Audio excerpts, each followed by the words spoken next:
The new president, Bassirou Diomaye Faye, is visiting the neighboring countries. What Senegalese president used to do is when they are elected, they go to France. And people will say, no, but we've seen it in Senegal. Young people can actually, engage democratically without necessarily subverting the system.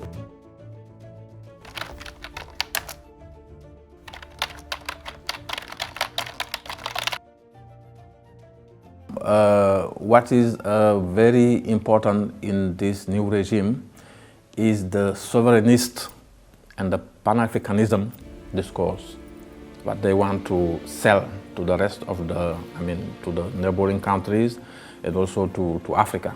I think this is something that maybe can unite the sub-region and build friendship between the countries. For the so-called friendly visits made by Bassirou Faye, and if you listen to the speeches given by statements by the Nigerian president, Bola Tinubu, and Nana Akufo-Addo in Ghana, both are very similar in the sense that they say that, look, we are relying on you to be able to talk to the people, to bring back those who have left, and to also inspire young people. They said that, which is very, very, very, very essential, which also reinforces the momentum that brought them into power. So I think one cannot underestimate that factor, cannot underestimate, the fact that this is rooted in a long-standing democratic culture, and this actually,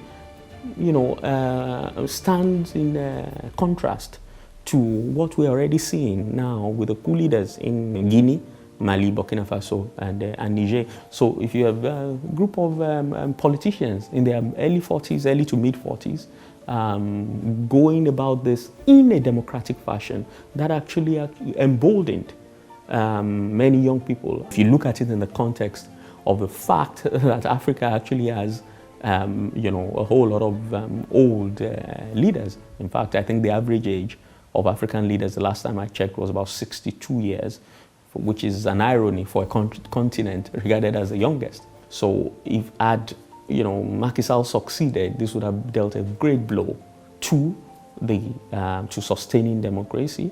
And it was a positive news, essentially, in the midst of that gloom of the rise of the coup belt.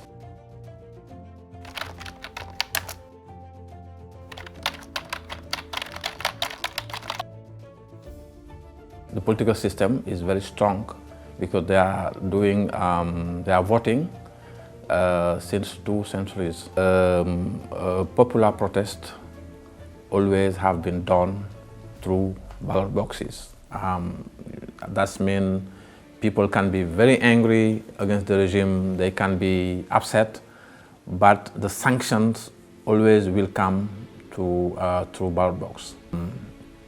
Senegalese people are very unconstrained people. So they are very used to debates in the political sphere. The press is very free. Even though with Macky Sall they have arrested, journalists or imprisoned journalists, but still we have very good opinion leaders from the journalism who can express their opinion and can say what they think about the political system.